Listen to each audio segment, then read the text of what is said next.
আমার Cox's Bazar our pride.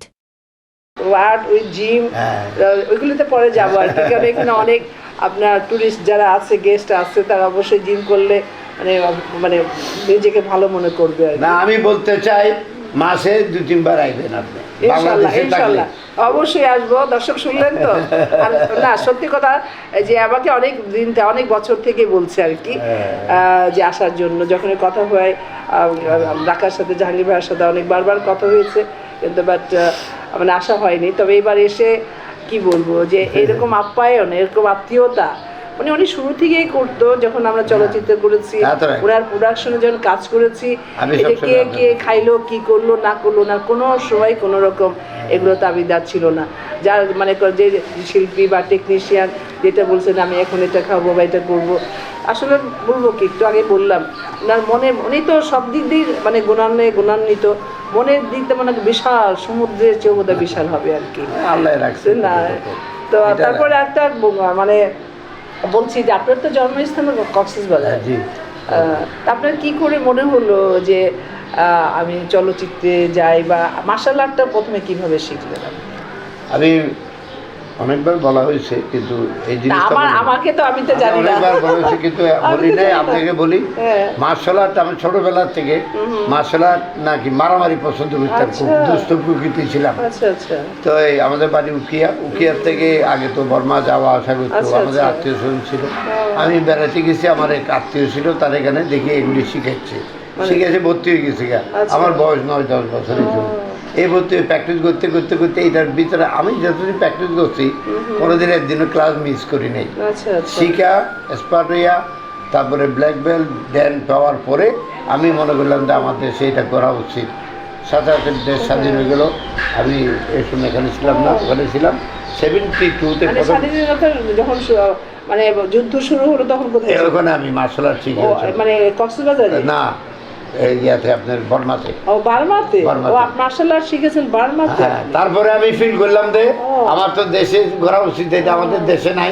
এই আছে প্রথম 72-তে কক্সবাজার কলেজে আমি ছাত্রদেরকে মার্শাল আর্ট শিখাই। এই যে বললেন আসলে কিন্তু কখনোই কিন্তু মানে আমি তো জানি না, কখনো জানাও হয় নাই, জিজ্ঞাসা করি না। না, 72 সালে এখানে ক্লাব করছি।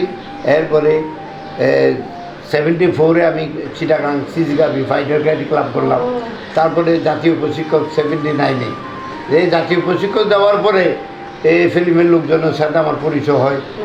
পরিচয় হওয়ার পরে পারদইলে পরিচয় হয়। পারদই আমার বললো যে মাস্টার বেশ হলো না, উনি বললো যে আমার শিখান। উনি শিখাইতে যাইয়া এই রুবেল টুবেল সবাই শেখানো হলো, রুবেলদেরকে আরও অনেক কেউ এই চলচ্চিত্রে মার্শাল আর্ট। আগে তো ডিসিং ফাইট দেখতেন ইয়া সাউন্ডটাই আমি আনছি। আর সারা বাংলাদেশে আমার ক্লাব আছে প্রায় 200-এর উপরে মার্শাল আর্টের ক্লাব, হাজার হাজার শিষ্য ইনশাল্লাহ। এখন প্রত্যেক ঘরে ঘরে, এই সময় তো কেউ জানতো না, এখন তো প্রত্যেক ঘরে ঘরে মার্শাল আর্ট শিখে। এখন তো অনেক এটা বাচ্চাদের শিখা উচিত, মার্শাল আর্ট সবারই শিখা উচিত। মার্শাল আর্ট যদি শিখে আত্মরক্ষার জন্য ভালো হয়, সাহস তো রক্ষা করা যায়, নিজের শরীর ভালো থাকে, সাহস বাড়ে, সব কিছু। এই জন্য এই মার্শাল আর্টটাকে আমি প্রচার করার জন্য চলচ্চিত্রে আসি। কারণ যে আমার প্রথম ছবি আমার জাদুনগর ফাইট ডাইরেক্টর, এরপরে রসের বাদ্যানি, সুপার দুবার এই ছবি। এরপরে তো আমি পিছনে তাকাইতে হয় নাই, পারভেজ সাহেবও সহযোগিতা করছে, আপনিও সহযোগিতা, সব আর্টিস্টরা সহযোগিতা করলে উৎসাহ হিসাবে ছবি বানাইলাম। মার্শাল হিরো, মার্শাল সামুরাই, মরণ লড়াইতে আপনি মেন নায়িকা হিসাবে, ওই সব তো আপনি মেন নায়িকাই করেন হতো। এই যে আপনি সহযোগিতা করছেন এগুলো আমার মনে আছে, এই জন্য আপনি আইতেছেন আমার একজন নায়িকা, এত সহযোগিতা পিক আওয়ারে আপনি করছেন। না না, এটা না, তবু আমার এটা ভালোবাসা, শ্রদ্ধা করা যে আমরা চলচ্চিত্রের মানুষ, তখন তো আমরা চলচ্চিত্রের আমি তো সবাই আমি যে মাস্টার পেজের উস্তাদ হওয়ার পরে অনেকেও আমাকে অনেক মূল্যায়ন করছে চলচ্চিত্রে। আসলে আমি এই মার্শাল আর্টটা নিয়ে একবার আমার অনেক পড়াইছে, আপনি ছবিটা আসেন, আপনি না আমি ফিল্মে যাবো না, আমি ফিল্ম করবো না। পারভেজ সাহেব শিক্ষিত লোক তো আস্তে আস্তে পড়াইয়া আমারে কেমন করে যে ইনভলভ করে ফেলছে। আমার ইন্টারেস্ট ছিল ওই, আমার তো লাভবান হয়েছে। আমি প্রযোজক, পরিচালক, অভিনেতা, নায়ক পর্যন্ত হয়েছি প্রায় 50-60টা ছবিতে।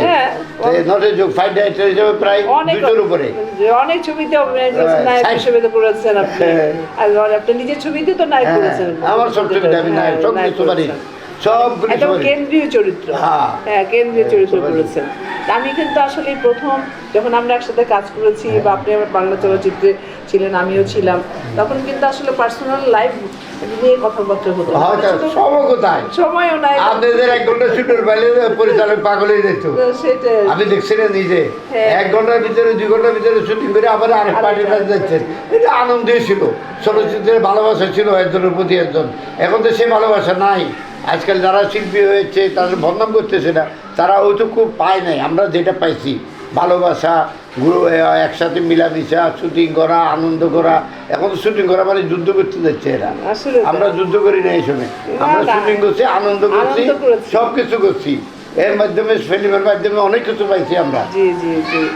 না, আমি জাহাঙ্গীর ভাই অনেক অনেক ধন্যবাদ যে আপনার কিছু ব্যক্তিগত জিনিস জানলাম, বা যে আপনার ক্যারাটি, কুমফু, যে আপনার প্রশিক্ষণ থেকে শুরু করে বা চলচ্চিত্রে যেগুলো প্রসার করেছেন, বা পারস ভাইকে ধন্যবাদ দিতে হবে যে আপনার আপনার মধ্যে যে এত গুণ, যে আপনি যদি না যেতেন কিন্তু মনে করেন এটা কিন্তু আজ আমার চলচ্চিত্রে না আনলে হতো না। হ্যাঁ, তা পারভেজ ভাইকেও অনেক অনেক ধন্যবাদ যে সেও বুঝতো যে কার মধ্যে কি আছে, মানে বুঝিয়েছে, মান বাইর করে দিচ্ছে। সে ওই বুঝেই কিন্তু আপনাকে আপ্যায়ন করেছে যে না আসো। আজকে কিন্তু আমার আপনি যদি না যেতেন তাহলে কিন্তু মনে হয় না এই কুমফু ক্যারাটি এতটা মানে মানে কি বল প্রসারিত হতো বাংলা চলচ্চিত্রে। আর তারপরে এটা দেখে দেখে কিন্তু আসলে আগে যে বাংলা চলচ্চিত্র হতো, আমাদের যারা দর্শক এরা কিন্তু একটা মেসেজ পেত, যে লাস্টে মেসেজটা। আর এখন কিন্তু আপনার বাংলাদেশে কিন্তু মানে ম্যাক্সিমাম কিন্তু আপনার ক্যারাটি স্কুল বাচ্চারাও শিখছে। আমাদের উত্তরাতে কিন্তু 3-4টা আছে। আমাদের ঢাকা চলে প্রচুর। 4 নম্বর সেক্টরে যে আমাদের একটা মাঠ আছে আর কি, পার্ক, ওরা একটা কর্নার করেছে আপনার বাচ্চাদের জন্য, বড়দের জন্য, মেয়েরা ছেলেরা আমরা প্র্যাকটিস করছে আর কি। আমি দোয়া করি, ভালো লাগে আর কি। একসময় তো ক্যারাটি কি করলে ক্যারাটিটা খায়নি পরে জিজ্ঞাসা করতো, এখন এটা বলতে হয় না। ছেলে মেয়ে বড় হওয়ার স্কুলে গেলেও স্কুল থেকে আনি বিদেশে, বিদেশে একটা আপনাদের বলিগার্ড থাকবে, আপনাদের শিল্পী চারও মার্শাল আর্ট জানতে হবে, নাহলে তার চাকরি হয় না। বললেন না যে মার্শাল আর্টটা জানলে নিজের স্বাস্থ্যটা আছে, তারপর নিজেকে রক্ষা করা যায়। যে কোনো কোনো জায়গায় গেলাম, কোনো রকম প্রবলেমে পড়লাম, সে মেয়ে হোক ছেলে হোক না কেন, নিজেকে রক্ষা করা, সাহস বাড়ে, সবকিছু মানে যখন দেখলেন যে আপনার গায়ে কেউ মারি লাগাইতে পারবে না, সাহস করে যেন বড় হয়ে যায়।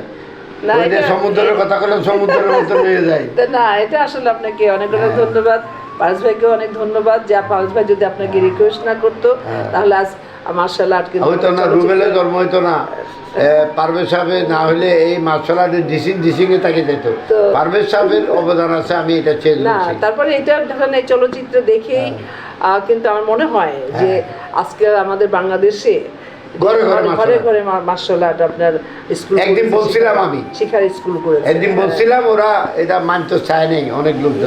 এখন ঘরে ঘরে এই যে মেয়েরা যায় বাইরে প্র্যাকটিস করে কম্পিটিশন করি, গোল আনতেছে, অমুক আনতেছে, রূপা আনতেছে, বিরাট ব্যাপার আমাদের জন্য তো আসলে সুনাম যে আমাদের দেশের বাংলাদেশের মেয়েরা আপনার বিদেশে গিয়ে এই যে আপনার আমার বাংলাদেশের কালচারকে বা আমাদের বাংলাদেশের যে অ্যাক্টিভিটিসটা বা শিখেছে, এটা যে বাইরের জগতের কাছে যে আপনার দেখাচ্ছে, মেডেল আনছে, এটা আসলে আমাদের। আচ্ছা, ওইটা আপনারা আমি আপনি আমার শিষ্য না হলেও 2-1টা দেখা দিয়েছিলাম আপনার।